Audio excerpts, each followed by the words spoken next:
Good morning everyone. Last class में हम लोगों ने फॉर लूप के कुछ बेसिक एग्जांपल्स कवर किए थे। स्ट्रिंग की वैल्यूज को प्रिंट करवाना, लिस्ट के एलिमेंट्स को सम करवाना, 1 से लेके 10 तक की सीरीज या फिर 10 से लेके 1 तक की सीरीज रेंज फंक्शन को काम में लेके। उसके रिगार्डिंग किसी को कुछ भी कंफ्यूजन है?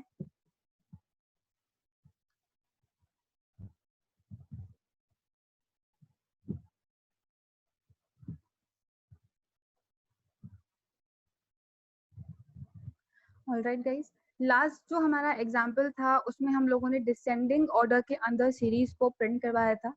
नेक्स्ट जो एग्जाम्पल है हमारा बहुत ही सिंपल सा एग्जाम्पल है।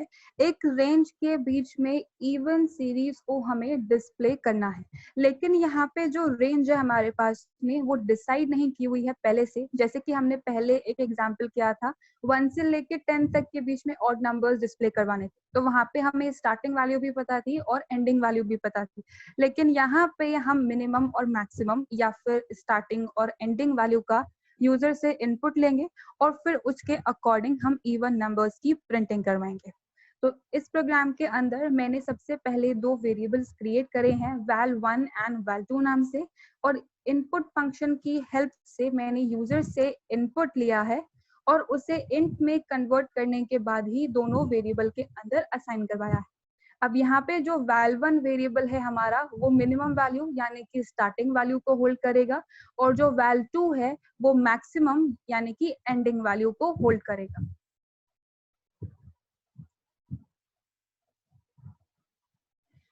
जैसे कि मैं कह रही थी कि हम लोगों ने दो वेरिएबल्स क्रिएट किए हैं। एग्जाम्पल, दोनों वेरिएबल्स को क्रिएट करने के बाद अब सिंपली हमें यहाँ पे क्या करना है, एक रेंज को जनरेट करना है। अब जैसे कि मैंने कहा था कि जो val1 है हमारा उसे मैं स्टार्टिंग वैल्यू मान के चल रही हूँ और जो val2 है उसे एंडिंग वैल्यू मान के चल रही हूँ। और अगर हम एक रेंज की बात करते हैं तो रेंज में क्या होता है कि सिर्फ जो बीच की वैल्यूज होती हैं उन्हें नहीं कंसिडर किया जाता है, स्टार्टिंग और एंडिंग वैल्यू को भी कंसिडर किया जाता है। जैसे कि मैंने प्रोग्राम को एग्जीक्यूट करते टाइम 10 और 20 इनपुट किया है। अब अगर मैं रेंज को क्रिएट करते टाइम 10 और 20 पास करूंगी तो यहाँ पे होगा क्या, 10 से लेके 19 तक की रेंज मेरे पास में जनरेट होगी, 20 को वो कंसिडर ही नहीं करेगा। तो अगर हमें इस एंडिंग वैल्यू को भी कंसिडर करना है तो जब हम रेंज को क्रिएट करते हैं तो वहां पे हम +1 कर सकते हैं, जैसे कि मैंने इस एग्जाम्पल में इम्प्लीमेंट किया है। रेंज के अंदर मैंने val1, val2 +1 लिखा है। तो अब 10, 20 +1 कितना होगा हमारा 21। तो 10 से लेके 20 तक की रेंज ये हमें जनरेट करके देगा एक एक के डिफरेंस के साथ में, क्योंकि यहाँ पे बाय डिफॉल्ट स्टेप वैल्यू +1। अगर आप चाहो तो यहाँ पे रेंज फंक्शन में डायरेक्टली भी इस एक्सप्रेशन को जैसे मैंने लिखा है वैसे लिख सकते हो, वरना आप लूप से पहले भी val2 में +=1 करके एक वैल्यू का इंक्रीमेंट कर सकते हो। अब सिंपली जो भी रेंज मैंने क्रिएट की है वो एक एक वैल्यू जो है x उसको रेफर करेगा। अब इवन का जो कंसेप्ट है बहुत ही सिंपल सा है, किसी भी नंबर को अगर हम 2 से डिवाइड करते हैं और रिमाइंडर हमारा 0 आता है तो वो इवन नंबर्स कहलाते हैं। उसी कंडीशन को मैंने यहाँ पे चेक किया है।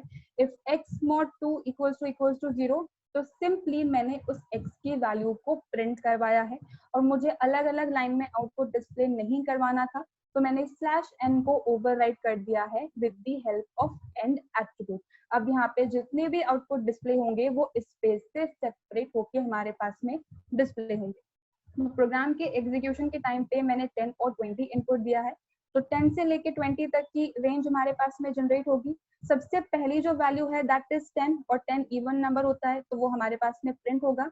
उसके बाद जब इंक्रीमेंट होगा तो x नेक्स्ट वैल्यू को रेफर करेगा दैट इज 11। अब 11 2 से डिवाइड करने पे रिमाइंडर 0 नहीं देता है तो हमारी कंडीशन फॉल्स हो गई है। फिर से इंक्रीमेंट होगा और जो x है वो अब रेफर करेगा नेक्स्ट एलिमेंट को दैट इज 12। तो बिल्कुल इसी कंसेप्ट को फॉलो करते हुए 10 से लेके 20 तक की इवन सीरीज को मैंने प्रिंट करवाया है। आई होप इस एग्जाम्पल में किसी को कोई कंफ्यूजन नहीं होगा।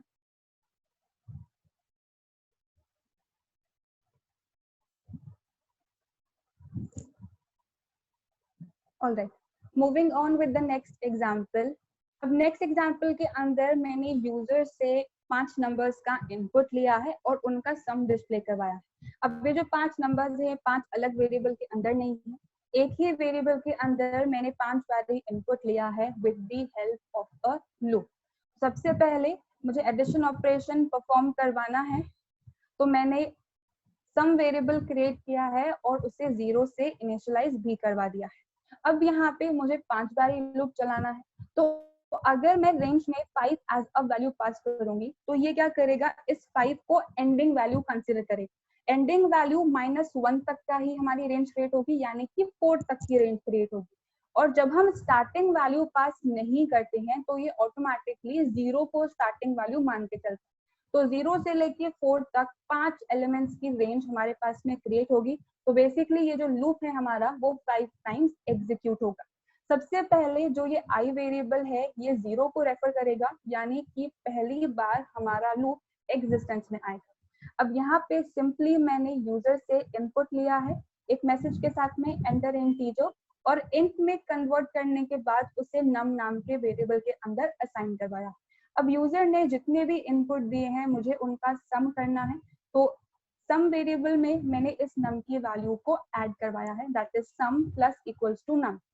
तो जो भी यूजर 1 बाय 1 इनपुट करेगा वो नम के अंदर इनपुट करेगा, और फिर मैंने सिंपली एडिशन ऑपरेशन परफॉर्म करवाया है। अब जैसे ही 0 वाला पार्ट खत्म हो जाएगा, इंक्रीमेंट होके हम पहुंच जाएंगे नेक्स्ट एलिमेंट पे, तो आई करंटली 1 को रेफर कर रहा होगा, तो 1 एलिमेंट के लिए फिर से ही एग्जीक्यूट होगा, सेम फॉर 2, 3 एंड 4। तो हमारा जो लूप है वो 5 बार ही एग्जीक्यूट होगा। तो स्पेसिफिक नंबर ऑफ टाइम्स अगर आपको लूप एग्जीक्यूट करवाना है तो कुछ इस तरीके से आप उसका एग्जीक्यूशन करवा सकते हैं। अब नेक्स्ट स्टेटमेंट में मैंने सिंपली इस सम की वैल्यू को प्रिंट करवाया है with the help of a message. तो प्रोग्राम को जब मैंने एग्जीक्यूट किया था तो मैंने ये 5 इनपुट प्रोवाइड किए हैं, दैट इज 5, 10, 14, 26 एंड 3, और इन सब का एडिशन का जो आउटपुट आया है हमारे पास में दैट इज 58। यूजर से इनपुट लेके आप कुछ इस तरीके से वर्किंग करवा सकते हो। अगर आप चाहो तो व्हाइल लूप भी आप काम में ले सकते हो, लेकिन वहां पे 3 अलग स्टेटमेंट्स हमें लिखने पड़ेंगे, इनिशियलाइजेशन, कंडीशन और इंक्रीमेंट और डिक्रीमेंट के लिए, तो इसलिए मैंने फॉर को काम में लिया है। As per your choice and as per the requirement आप दोनों में से कुछ भी लूप काम में ले सकते हो। So that was for loop. इस एग्जाम्पल में किसी को कुछ भी प्रॉब्लम है?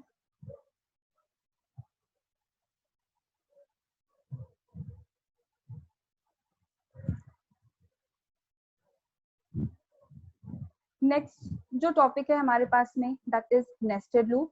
जब मैंने लूप्स की स्टार्टिंग की थी तब मैंने आप लोगों को कहा था कि पाइथन के अंदर हमारे पास में 3 टाइप्स के लूप्स होते हैं, that is while, for and nested loops. तो फर्स्ट 2 जो है वो हमने कवर कर लिए हैं। अब हम लास्ट कैटेगरी स्टार्ट कर रहे हैं, दैट इज नेस्टेड लूप। तो लूप विद इन लूप, चाहे व्हाइल के अंदर व्हाइल हो या फॉर के अंदर फॉर या वाइसा वर्सा, हम किसी भी तरीके से जब एक लूप के अंदर किसी दूसरे लूप को राइट करते हैं तो वो कंसेप्ट हमारा कहलाता है नेस्टेड लूप। अब यहाँ पे जो इसका सिंटेक्स है वो बिल्कुल वैसे ही काम करेगा जैसे कि अभी तक के सारे प्रोग्राम्स के अंदर हमने इम्प्लीमेंट किया है। तो मैंने यहाँ पे व्हाइल और फॉर दोनों का सिंटेक्स मेंशन कर दिया है। जो हमारा इनर लूप है, इनर लूप और आउटर लूप के जो स्टेटमेंट्स है उनका इंटेंडेशन आपको सेम रखना है, बस एक यही चीज है जो हमें फॉलो करनी है, बाकी सिंटेक्स इज द सेम। सबसे पहला नेस्टेड लूप का जो हमारा एग्जांपल है, मैंने यहाँ पे सिंपली क्या किया है, 1 से 5 तक की टेबल को प्रिंट करवाया है। अब अगर मुझे किसी भी नंबर की टेबल को एक्चुअली में प्रिंट करवाना हो तो हम क्या करते हैं, जो भी नंबर होता है उसे 1 से मल्टीप्लाई करते हैं और फिर 2 से मल्टीप्लाई करते हैं, फिर 3 से अप टिल 10, ठीक है। लेकिन ये तो जो हमारी वर्किंग है वो एक नंबर के लिए, अब हमें सेम ही काम करवाना है, बेसिकली मल्टीप्लाई ही करवाना है, एक ही ऑपरेशन 10 टाइम्स। तो यहाँ पे हम लूप को ले सकते हैं, तो क्या करेंगे, हम एक लूप के थ्रू 1 से लेके 10 तक मल्टीप्लाई करवाएंगे और टेबल प्रिंट करवाएंगे। तो उस चीज के लिए मैंने यहाँ पे एक लूप क्रिएट किया है, that is for j in range 1,11। अभी क्या करेगा, 1 से लेके 10 तक की रेंज हमें जनरेट करके देगा, 1 बाय 1 हम नंबर्स को इनसे मल्टीप्लाई करवाएंगे। लेकिन यही चीज मुझे किसी एक नंबर के लिए नहीं बल्कि 5 नंबर्स के लिए परफॉर्म करवानी है। तो हम इस सेम कंसेप्ट को 5 बार एग्जीक्यूट करवाएंगे, यानी कि इस एक लूप को हम किसी दूसरे लूप के अंदर प्लेस करेंगे। तो सबसे पहले मैंने एक रेंज क्रिएट करी है 1,6 यानी कि 1 से लेके 5 तक की रेंज मेरे पास में क्रिएट होगी और 1 बाय 1 जो आई वेरिएबल है वो उन सारे एलिमेंट्स को रेफर करेगा। उसके बाद मैंने इनर लूप क्रिएट किया है हर एक नंबर के मल्टीप्लिकेशन के लिए 1 से लेके 10 तक। तो फॉर जे इन रेंज 1,11, तो अब ये 1 से लेके 10 तक के सारे एलिमेंट्स हमारे पास में क्रिएट हो चुके हैं। तो भाई सिंपली क्या करवाना है, जो भी नंबर आई हमें प्रोवाइड करवा रहा है उसे सिंपली हमें इस रेंज में प्रेजेंट सारे एलिमेंट से मल्टीप्लाई करवाना है। फॉर एग्जाम्पल आई जो है वो फर्स्ट स्टेप के अंदर 1 को रेफर कर रहा होगा।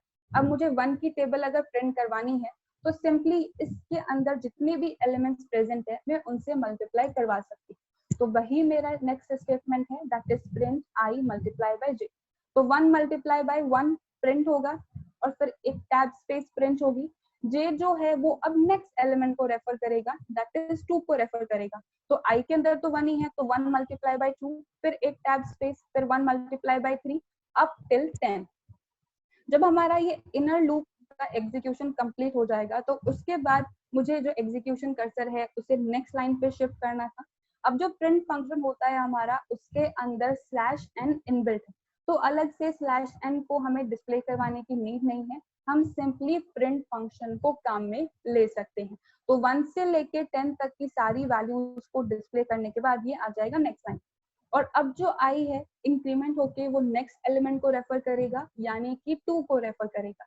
अब 2 के लिए भी बिल्कुल सेम प्रोसेस फॉलो होगा, फिर से रेंज क्रिएट होगी 1 से लेके 10 तक की और 2 को हम 1 से लेके 10 तक के सारे एलिमेंट से मल्टीप्लाई करवाएंगे यानी कि उसकी टेबल प्रिंट करवाएंगे। उसके बाद फिर से next line, then 3, then 4 and then 5। तो कुछ इस तरीके से 1 से लेके 5 तक की टेबल्स को हम प्रिंट करवा सकते हैं with the help of nested loop। इस एग्जाम्पल में किसी को कुछ भी कंफ्यूजन है?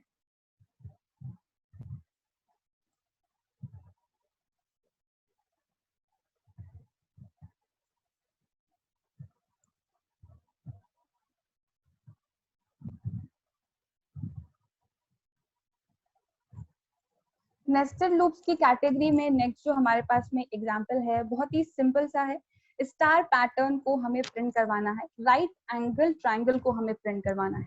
अब यहाँ पे जो ये हमारा पैटर्न है वो किस तरीके से फॉर्म हो रहा है, यहाँ पे इस पैटर्न के अंदर मैंने जो मैट्रिक्स फॉर्म की है, किसी भी पैटर्न को जब हम क्रिएट करते हैं तो हम उसे हमेशा मैट्रिक्स के फॉर्म में ट्रीट करते हैं यानी कि रोज और कॉलम्स के फॉर्म में ट्रीट करते हैं। तो यहाँ पे मैंने 5 रोज क्रिएट करी हैं और 5 ही कॉलम्स क्रिएट करे। अगर मैं फर्स्ट रो की बात करती हूँ तो यहाँ पे फर्स्ट रो में मेरे पास में 5 कॉलम्स हैं, लेकिन उन 5 कॉलम्स में मुझे प्रिंटिंग नहीं करवानी है, मुझे सिर्फ पहले कॉलम के अंदर प्रिंट करवानी है। जब मैं सेकेंड रो पे आऊंगी तो मुझे सिर्फ 2 कॉलम्स के अंदर प्रिंटिंग करवानी है, थर्ड रो के अंदर मुझे 3 कॉलम्स के अंदर प्रिंट करवानी है और फोर्थ रो के अंदर मुझे 4 कॉलम्स में प्रिंट करवाना है और फिफ्थ रो के अंदर मुझे 5 कॉलम्स के अंदर प्रिंट करवाना है। तो यहाँ पे एक्चुअली में जो पैटर्न है वो किस तरीके से काम कर रहा है, हमारे जो कॉलम्स है वो अल्टीमेटली वैरी कर रहे हैं इस रो नंबर के अकॉर्डिंग। जितना हमारा रो का नंबर है उतने ही कॉलम्स में हमने प्रिंटिंग करवाई।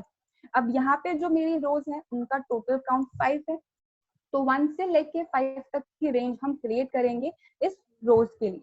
अब सेम चीज हमारे पास में कॉलम्स के लिए भी, लेकिन अगर मैं 5 कॉलम्स क्रिएट कर दूंगी 1 से लेके लेस देन इक्वल टू 5 तक, तो ये क्या करेगा 5 कॉलम्स के अंदर स्टार प्रिंट कर देगा। मुझे वो तो नहीं चाहिए, जो कॉलम है वो अल्टीमेटली डिपेंडेंट किस पे है, इस रो काउंट पे। तो यहाँ पे 1 से स्टार्ट होकर हम सिर्फ तब तक रेंज क्रिएट करेंगे जब तक हम इस आई के बराबर नहीं पहुंच जाते, क्योंकि फर्स्ट कॉलम के अंदर से फर्स्ट आ रही, सॉरी फर्स्ट रो के अंदर से फर्स्ट आ रही है और सेकंड रो के अंदर 2 stars and so on up till 5।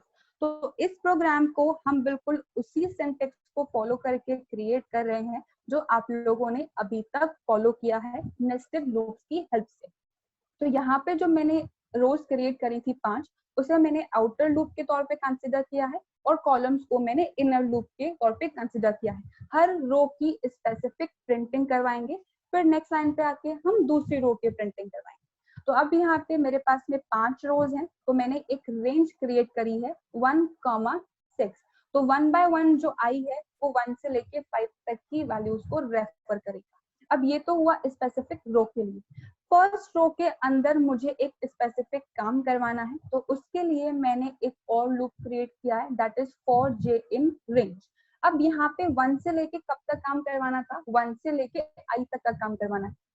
1 से ही मैं स्टार्ट कर रही हूँ और i के अंदर करंटली जो वैल्यू है वो भी 1 ही है।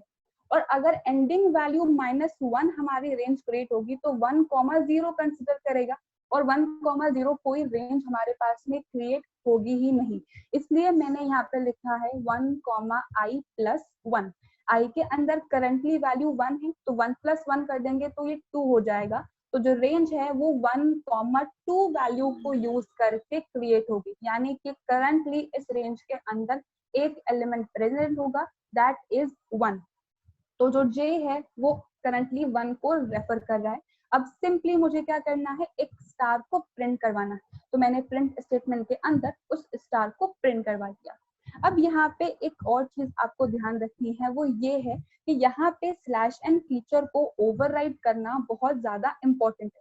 इम्पोर्टेंट इसलिए है क्योंकि यहाँ पे अगर हम किसी भी तरीके का एंड एट्रीब्यूट काम में नहीं लेंगे तो क्या करेगा, हर एक स्टार जो है ना वो नेक्स्ट लाइन में प्रिंट हो जाएगा और आपका पैटर्न पूरी तरीके से गड़बड़ हो जाएगा। तो हर एक रो के रिस्पेक्टिव जब हम काम करेंगे तो हम उस एंड एट्रीब्यूट को काम में लेंगे, तो क्या करेगा, एक रो की स्पेसिफिक प्रिंटिंग करने के बाद ही ये नेक्स्ट लाइन पे शिफ्ट होगा। अगर इस एंड को आप काम में नहीं लो, डायरेक्टली प्रिंट और स्टार लिखोगे तो हर स्टार नेक्स्ट लाइन में, तो आपका पैटर्न कभी भी किसी भी सिचुएशन में फॉर्म ही नहीं होगा। तो मैंने यहाँ पे इस स्टार को प्रिंट करने के बाद स्टेटमेंट को एंड करवाया है with the help of a space. लेकिन अब जो j था उसके अंदर सिर्फ एक ही एलिमेंट था, यानी कि सिर्फ एक बारी ही ये हमारा लूप एग्जीक्यूट होगा, यानी कि इनर लूप का एग्जीक्यूशन खत्म हो गया। उसके बाद मुझे नेक्स्ट लाइन पर आना है, तो मैंने प्रिंट फंक्शन को काम में लिया है, ये एग्जीक्यूशन कर्सर को नेक्स्ट लाइन पे शिफ्ट कर देगा। अब नेक्स्ट क्या होगा, i के अंदर इंक्रीमेंट होगा और ये नेक्स्ट एलिमेंट को रेफर करेगा, यानी कि ये 2 को रेफर करेगा। i के अंदर 2 है, अब 2 में मैं अगर +1 कर दूं तो वो 3 हो जाएगा। तो 1,3 जो है वो क्या रेंज क्रिएट करेगा, 1 और 2 दो एलिमेंट्स की रेंज क्रिएट करेगा। तो अब यहाँ पे करंटली j 1 को रेफर करेगा, तो एक स्टार हमारा प्रिंट होगा, फिर एक स्पेस प्रिंट होगी, फिर इंक्रीमेंट होके j 2 को रेफर करेगा, तो फिर से एक स्टार प्रिंट होगा और फिर से एक स्पेस प्रिंट होगी। अब हमारा इनर लूप का एग्जीक्यूशन ओवर हो गया, तो हम आ जाएंगे हमारे नेक्स्ट स्टेटमेंट पे, यानी कि नेक्स्ट लाइन पे। फिर i के अंदर इंक्रीमेंट होगा और वो रेफर करेगा 3 को एज अ वैल्यू, ठीक है। तो अब जब हम इस रेंज को क्रिएट करेंगे तो 3 + 1 कितना होगा, 4। अब 1,4 को यूज करके अगर आप रेंज क्रिएट करोगे तो 1 2 3 तीन एलिमेंट्स की रेंज हमारे पास में क्रिएट हो जाएगी।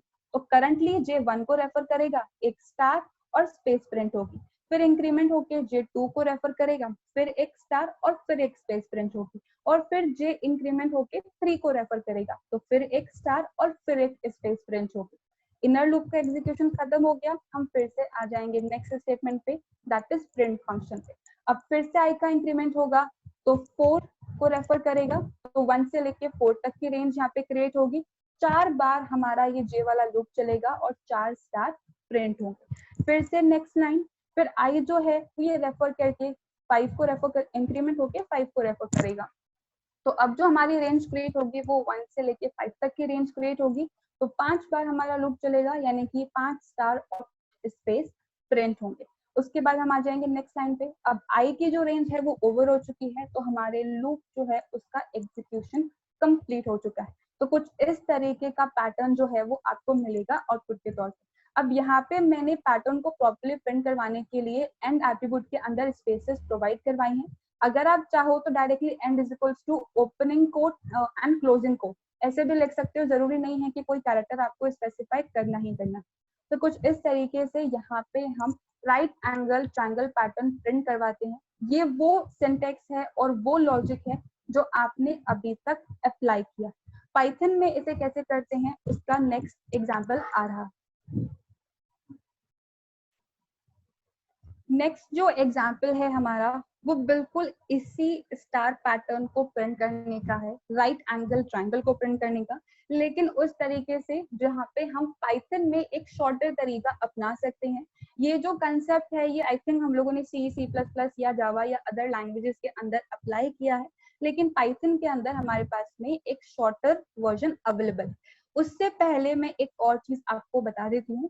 जब मैंने प्रिंट स्टेटमेंट्स आप लोगों को बताए थे तब मैंने कहा था कि अगर मुझे किसी भी कैरेक्टर को या किसी भी स्ट्रिंग को specific number of times print करवाना है, ठीक है, मैं स्टार ही लेके चल रही हूँ, इस स्टार को अगर मुझे 10 टाइम्स प्रिंट करवाना है तो मैं क्या कर सकती हूँ, प्रिंट के अंदर 10 टाइम्स स्टार लिखने की जरूरत नहीं है, लूप चला के एग्जीक्यूट करवाने की जरूरत नहीं है। ये एक स्ट्रिंग है और स्ट्रिंग को रिपीट करवाने के लिए हम उसे मल्टीप्लाई करवा सकते हैं एक इंटीजर से।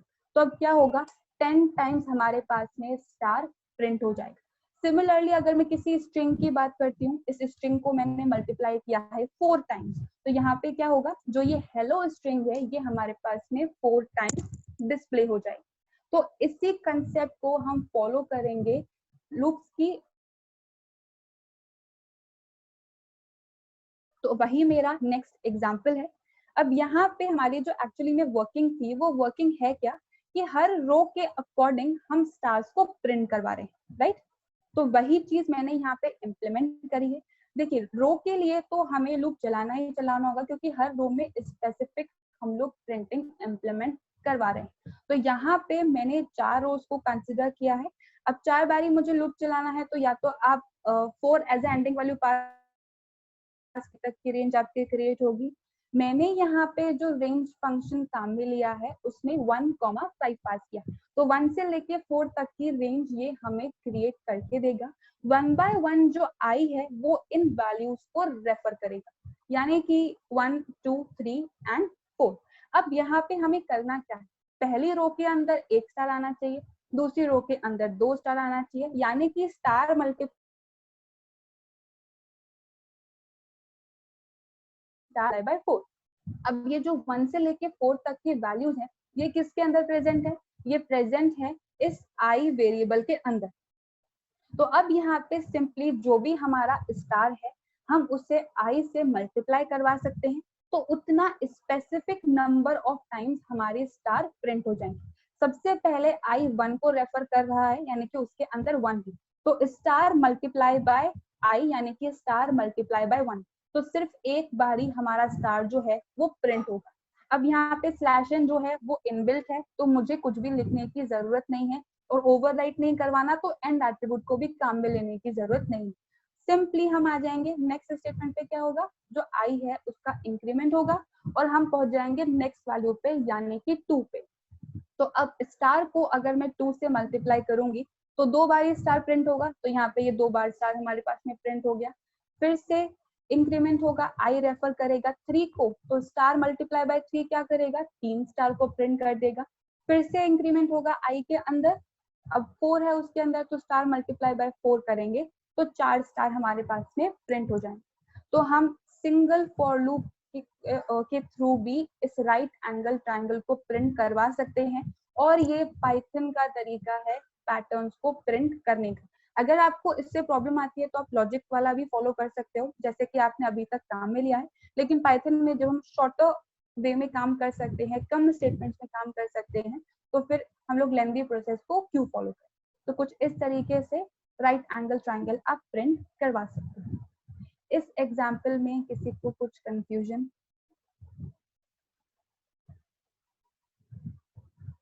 सबको क्लियर है ये एग्जाम्पल?